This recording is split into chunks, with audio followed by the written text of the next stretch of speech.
Hey! It's okay. It's me, Pip. What happened? You lost it for a microt. You remember? Sure.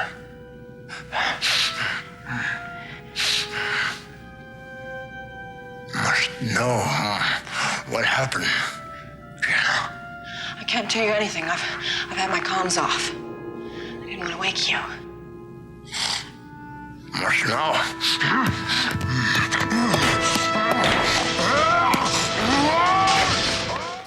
So, my name's Guy Gross. I'm the composer on Farscape.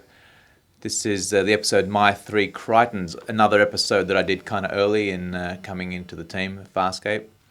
A really interesting episode because of the three characters that we had to express. You probably know I'm a classically trained composer, so one of my challenges is to make the music as human as possible. Certainly that's the challenge I like to take on. We can only use electronics for Farscape for schedule and budget reasons, so I have to make music as human as possible to try and express the emotions as best I can. The truth is that real instruments are the best thing for expressing musically emotions on screen. We haven't got the budget, so I have to do my best electronically. So with that particular scene you just saw, there was a couple of things going on. One is we're getting to know this character, or one of the three Crichtons, but also if you know a little bit about music, I play with the idea of atonality. So I don't let the audience really get comfortable into a tonal center. So it's a little what's called atonal. So I'll play a little bit.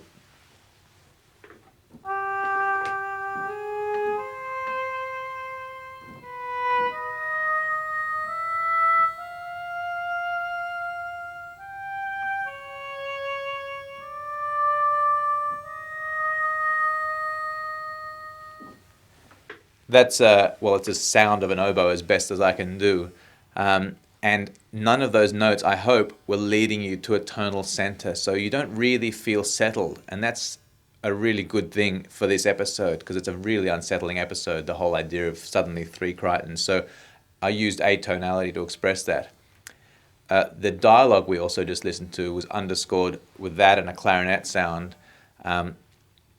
One of the tricks to make electronics sound real is to play them the way a real instrumentalist would play it. So I will never play a note for very, very long, because literally the lungs of a wind player can't play notes for a long time. So I'll move off notes quick enough so that it still sounds real, and I'll literally take breaths between certain notes, between phrases, the way an instrumentalist would. Otherwise it just starts to sound really unnatural. So because I'm classically trained, I kind of know how to make that work. I also have a controller with my left hand that controls the volume of each sound. So you don't get an oboe player or a clarinetist or a flautist playing their notes that start at one volume, stay there, and then turn off. It's just not natural. And that's a trap that a lot of young film composers, or any composers for that matter, get into when they're working with electronics. Is not to give it the shape that a human player would do. So here I'll play you something without shape.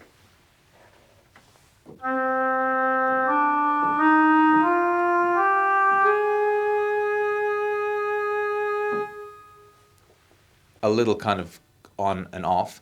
Here I'll do the same phrase with a shape.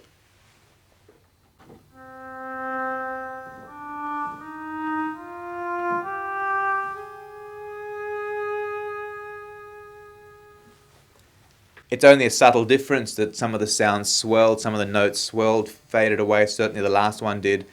But in context, it just sounds that much more like a real player would. And that's what I do for all the sounds, including the string sounds that I use. I just use them to breathe with swells and decrescendos and crescendos in order to make them as real as possible.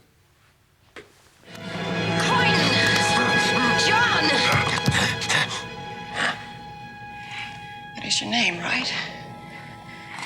Who you are? Was me. What do you mean, was? Look.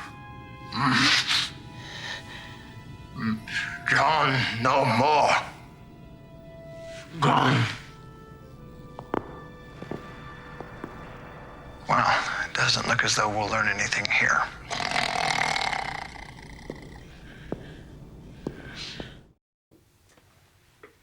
So the other sound that I have in there is a clarinet.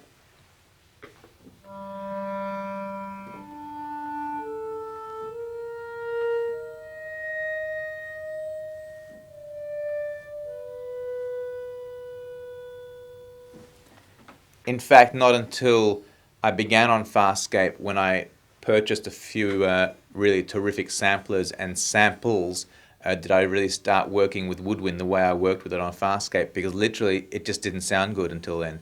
So my attitude is, if I can't emulate the sound effectively, I'd rather not use it. And it's like saying to a painter, hey, I'd like a picture of a portrait of a landscape, but please don't use red. Well, if they can't give you a painting that's still pretty good without the color red, then I think they're kind of blaming their tools. So I can still express a hell of a lot of music with the tools I have, even though, for instance, I could never do a violin solo. It just doesn't sound real electronically. Cello solos I can kind of get away with, depending on what kind of solos they are. Pianos are obviously kind of really easy. Drums are particularly easy. Strings, you've got to be careful. You've got to write with the sound in mind, because if you don't, if you expect your instruments, synthetic instruments, to be able to do everything a string player can, it simply can't. Strings can be far more expressive in many, many ways. Have a listen.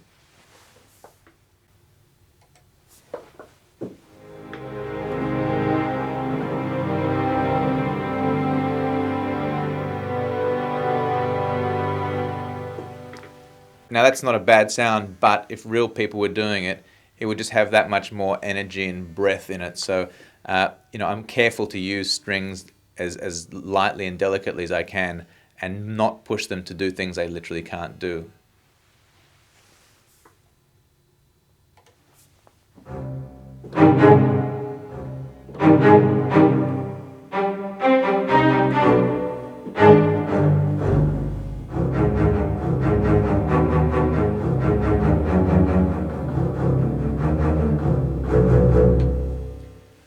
That's what my synthesizer is called, a detached string sound. So it's violins and cellos bouncing off their string, giving a really good hard attack. It's a sound I use a lot for some of the more energetic sequences, like a chase or some dramatic sequences. And it's another sound that kind of works well and is convincing. But for instance, I couldn't write a sequence that involved rum dum dum dum dum da dee da da. Couldn't be done. I just can't change the sounds that smoothly from one to the other, so I don't. I work out other ways to write music that will express the scene. And there's a lot of music that can be written to express a whole bunch of things, and so I manage to work around those things.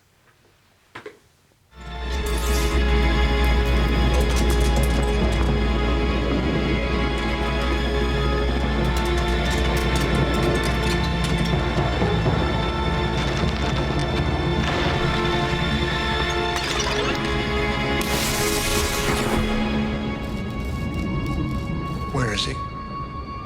I let him go. I thought you would. John, you had your chance, and you blew it. You let your emotions get the better of you. You couldn't face reality. You want to face reality? Face reality? We were saving ourselves at someone else's expense. It wasn't worth saving. Come on, Johnny, don't tell me you didn't think that. I can see a part of you still thinks it. Remember the way you first saw the ape man? How you could legitimize sacrificing him? Well, guess what?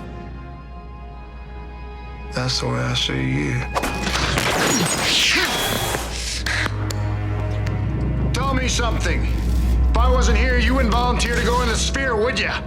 Moya might emerge through the dimensional portal unscathed. I'll take that risk. That's a really nice sequence for me anyway. It has to work on two levels. On one, the very tonal, kind of romantic level, where I worked with strings, playing a very gentle pad, kind of taking us on this little journey. And the other one was the really uncomfortable, I used an oboe in this case, uncomfortable woodwind pattern to let us feel that uncomfortableness of what's going on between these two. So.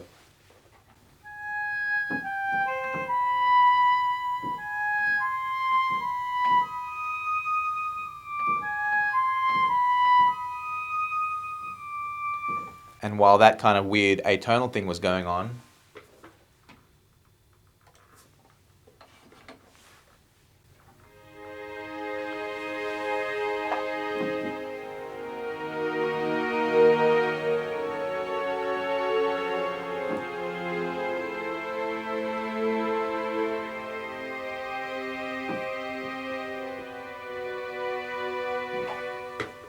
the very tonal centered, straight up minor chords, consecutive minor chords underneath that, which gives you that underpinning of not quite romance, but certainly a harmonic center, which is a little easier to listen to and takes you on that journey, which so often in the dialogue of Farscape you are on, because you are learning and learning and learning. That's again another beautiful thing about Farscape. It's not dialogue for dialogue's sake. It's always telling you something, and it's taking you from a beginning sequence to the end of it, and doing it a really beautiful way.